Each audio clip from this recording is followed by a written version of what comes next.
Hello guys, अस्सलाम वालेकुम, नमस्ते और सत श्री अकाल जी। कैसे हाल चाल? उम्मीद करता हूँ सब ठीक होंगे, खुश बिल्कुल। होंगे, हैप्पी होंगे। अच्छा जो आज का हमारा टॉपिक है ना वो जी, how India become the pharmacy of the world. अच्छा इसमें कोई डाउट नहीं रखना चाहिए, इंडिया ने फार्मेसी में जितनी तरक्की की है ना आज यार, जितनी आप तारीफ कर दो वो भी कम है। बिल्कुल। ठीक है ना। चले जी, पहले इस वीडियो को देखते हैं फिर अंदर सिर्फ 5% 1969 में इंडिया की फार्मास्यूटिकल इंडस्ट्री अपने खुद के मार्केट के अंदर सिर्फ 5% मेडिसिन के लिए जिम्मेदार थी और आज अपने खुद के मार्केट में 95% मेडिसिन का मार्केट शेयर वो रखती है।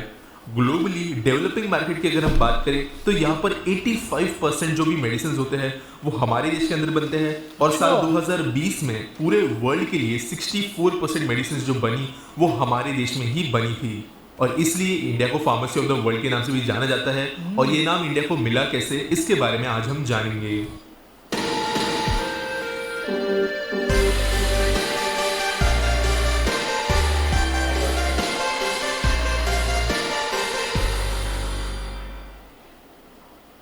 इस सवाल के जवाब को जानने के लिए हमें 20 साल पीछे जाना होगा। अभी फिलहाल इंडिया में मेडिसिन पर पेटेंट नहीं मिलते और कोई भी मोनोपोली किसी भी मेडिसिन मार्केट में नहीं दी जाती। इस समय पर अफ्रीका संकट में था।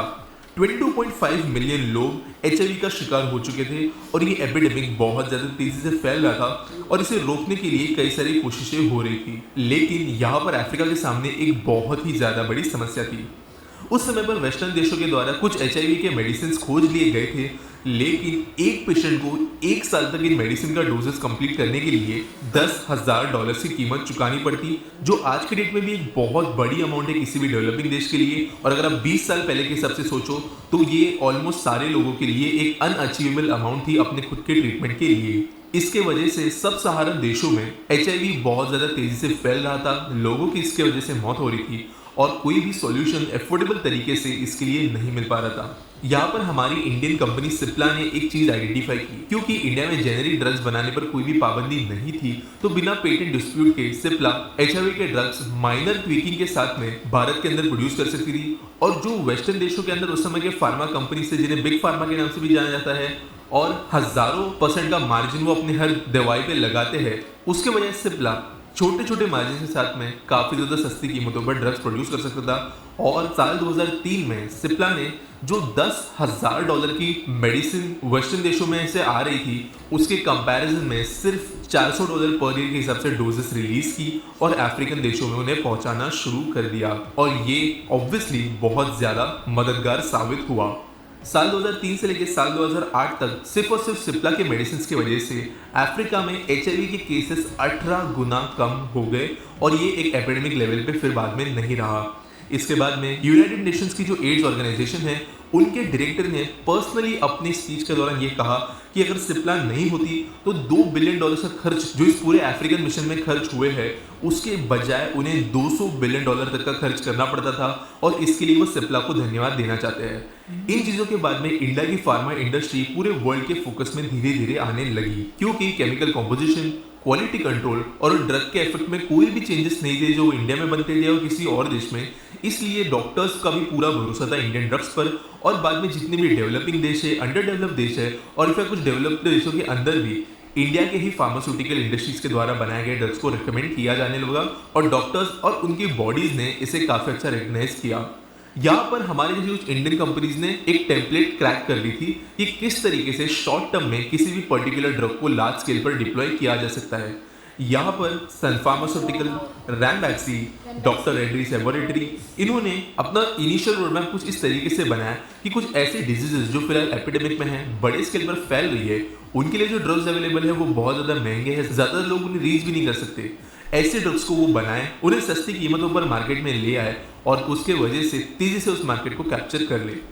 21वीं सदी के पहले डेकेड में इन सारी कंपनीज ने ऐसी ही बीमारियों पर फोकस किया।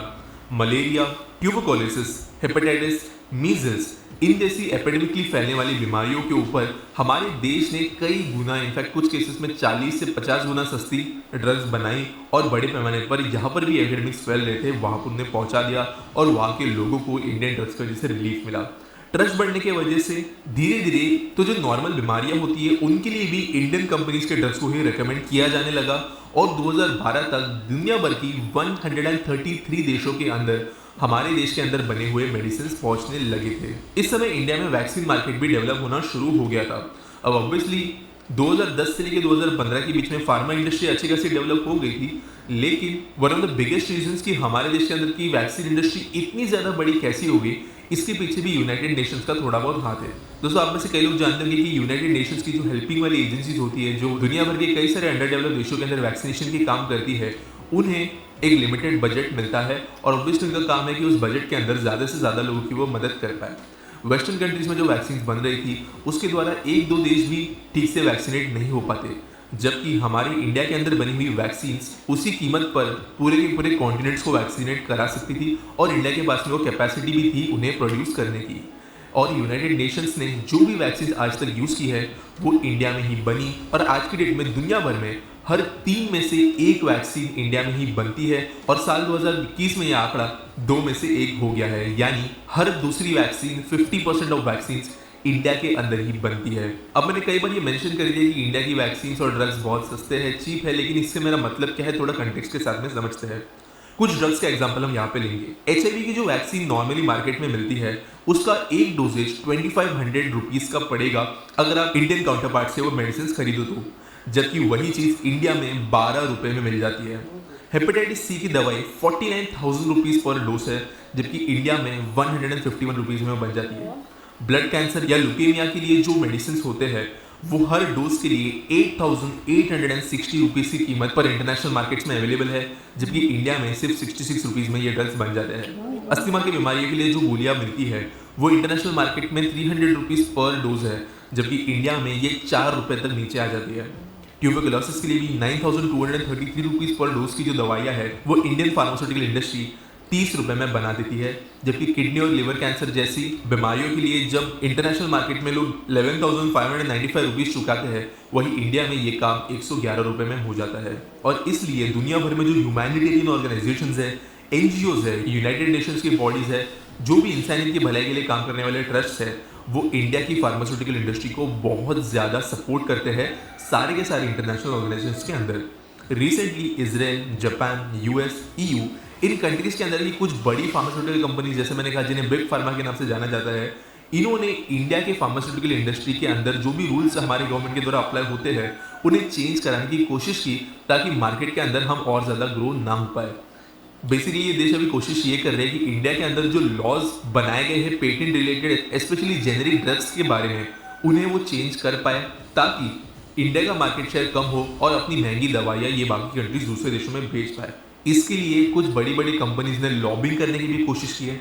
आप में से जो लोग नहीं जानते कि लॉबिंग क्या होती है, तो जब प्राइवेट कंपनीज पॉलिटिकल पार्टीज को लुभाने के लिए पैसों का इस्तेमाल करती है ताकि रूल्स और लॉज उनके हिसाब से चेंज किए जाए, तो उसे लॉबिंग कहा जाता है।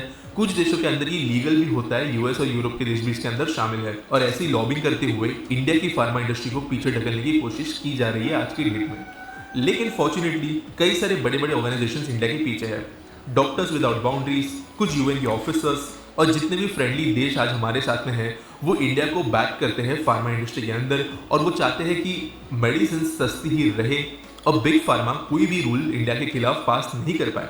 इसके बावजूद इंडियन गवर्नमेंट में आज थोड़ा प्रेशर है कि वो थोड़े बहुत रूल्स चेंज करे अपने पेटेंट से रिलेटेड ताकि इंटरनेशनल मार्केट के अंदर उन पर कोई सैंक्शंस वगैरह ना लगे।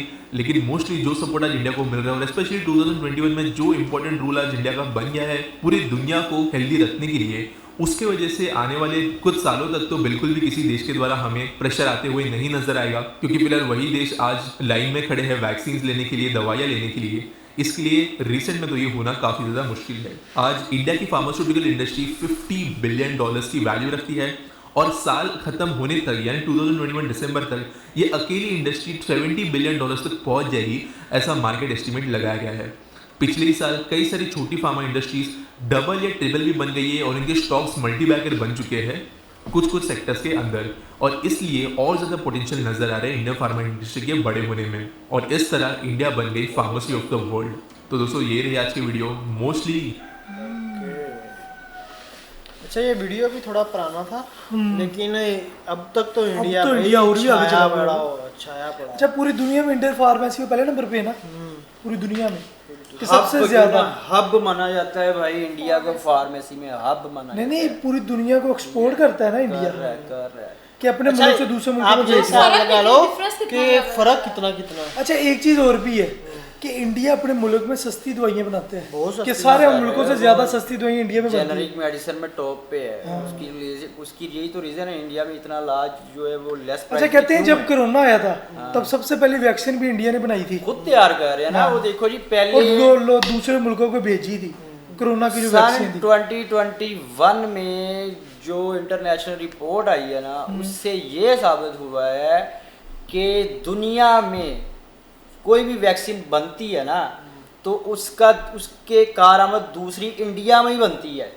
एक इंडिया में बननी है, एक पूरी दुनिया में, ये मुकाबला है। तो इंडिया सस्ती बनाती है, बाकी देश वाले महंगी बनाते होंगे। यार वो जेनरिक इंडिया के पास असल में क्या है, मेडिसिन तैयार कहाँ से होती है? ये जड़ी बूटियों वगैरह से ये सबसे पौधों ज्यादा जड़ी वगैरह बूटी हब से- है हाँ। इंडिया में, पौधों वगैरह से सबसे होती है। ज्यादा हब है जड़ी बूटियों को लेके। दुनिया की पहली सर्जरी कहाँ हुई थी? इंडिया इंडिया में इंडिया में, वो भी किसी डॉक्टर ने नहीं की है। वो जो होते हैं पुराने वो ओल्ड जो टाइम में आप चले गायक जाते हो ना, बोलते हैं या क्या बोलते बिल्कुल हैं, बिल्कुल, वो जो बूढ़ियों को जड़ी ऐसे बूटियां लगा लगा के के वो जिस्म पे भी वही। वो इलाज इसी से करते हैं, पत्ते लगाए बड़े जाते हैं कभी बड़ी जिस्म पे और कभी- बीमारियों का इलाज जो है ना फर्स्ट टॉप पे इंडिया पे किया गया है, और अच्छे जड़ी पुराने टाइम में बूटियों किया से, गया है। यार आप ये देख लो 69 की हम बात कर लेते हैं, 1969 की बात करते हैं, इंडिया जस्ट 5% मेडिसिन जो कि मेड कर रहा था। और अब वो अब उसका टॉप अप आप देखो 5 से 95 वो 95 पे चला गया है यार। 90% आपको हुआ है। यार क्या मैं कहता हूँ, छलांग तो हो तो इसको जलवा ट्राई हो करो, तो ऐसा हो। नहीं, इमरान भाई से कुछ पूछ लें, वो भी चुप करके बैठे हैं, वो भी बताएंगे। इमरान जी आप इस बारे में क्या उसको इंडिगो का पूछो, सिमो, इंडिगो, टिंगो। अच्छा प्राइस की अब अगर हम बात करें तो उधर 10,000 15,000 की जो मेडिसिन है ये इधर रियलिटी है, 100 वो रुपया बता रहे हैं 150 100 रुपया। रुपये 150 रुपये। ये रियलिटी ऐसे है में भाई। जैसे वो पाकिस्तान में भी ऐसा, ये बताई बहुत है। सारे ऐसे मर्ज हैं जैसा कि आप लगा लो कि डायलिसिस किए जा रहे हैं, और भी बहुत सारी ये ब्लड कैंसर को लेके नहीं, पाकिस्तान में अपनी दवाइयाँ खुद बना रहे हैं। एक्सपेंसिव जो है ना, महंगे इलाज वो हेपेटाइटिस की बता रहे थे कि वैसे आम 60,000 की कितने की बन जाए, उधर 60-70 रुपए की दवाई वैक्सीन बन रही है। भाई वो मेड कर रहे हैं Made ना, कर रहे हैं ना, खुद बना रहे हैं। मेड कर रहे हैं। वो अफ्रीका वाली बात करें ना, एड्स वाली यार। वो जो जहाँ पे किल्लत आ गई थी हाँ जो ये Medicine। बना दी है। वो इमरान भाई को पता होगा फिर उसको। भाई मैं साइड पे हूँ ना, माइक बहुत दूर है मुझसे। अच्छा माइक में आपको कोई बात नहीं, माइक इसके नजदीक कर दो। माइक की आप टेंशन नहीं, आप हमें बताएं जरा फिर उसकी ऐसे story। में वीडियो में आऊंगा नहीं अगर मैं पास आऊंगा ना। नहीं आप बता दें, कुछ नहीं वो होता असल आपकी में बात। किसी को सही पता है, मैंने इशारा दिया है, कहते समझदार के लिए इशारा काफी होता है, बाकी वो बता देंगे आप। आपको पता है उस बात का? भाई उनको नहीं पता, आप बता दें भाई। मुझे भी नहीं पता है। चलो ठीक है, फिर आपने ऐसे कहा क्यों है? जब आपको पता ही नहीं किसी चीज़ का तो फिर आप ऐसे बोला भी ना करें, हमारी वीडियो ना ख़राब किया करें।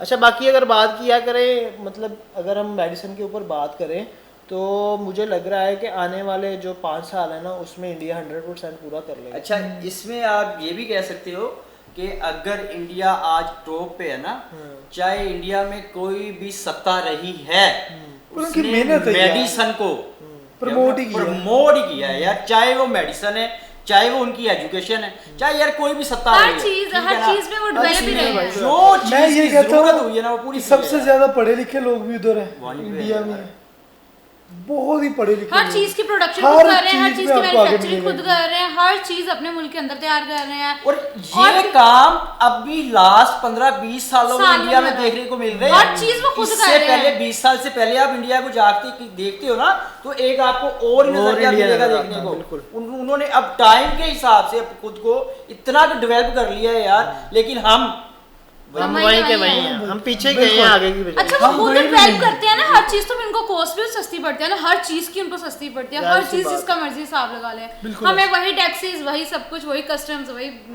बाकी गाइस आप क्या कहते हैं इस वीडियो से रिलेटेड कमेंट सेक्शन में लाजमी बताइएगा। मिलते हैं अगली वीडियो में, रखें बहुत सारा ख्याल, गुड बाय, अल्लाह हाफिज।